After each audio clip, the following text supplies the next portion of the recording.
that tries to confine us. We take authority over you. I take authority over you in the name of Jesus. It is God's will that we expand. It is God's will that we increase, that we move forward, that we expand.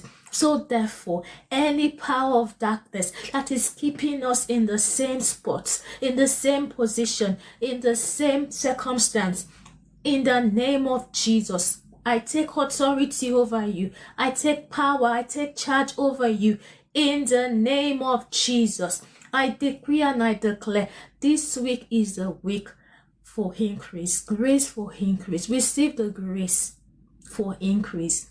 You shall no longer be small. You shall no longer remain in the same spot. You shall no longer remain in the same position.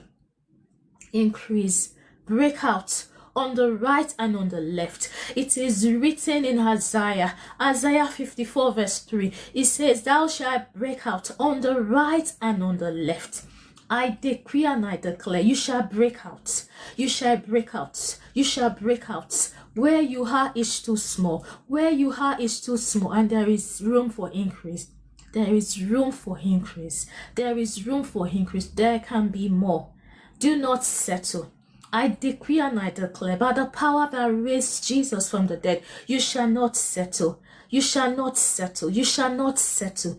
You shall not settle. I pray for restlessness to not to settle. Restlessness not to settle. If you are restless, you will not be contented with where you are. You will not be satisfied with where you are. If you are not contented, if you are restless. Contentment is good, but there is always room for more. There is always room for expansion. There is always room for more.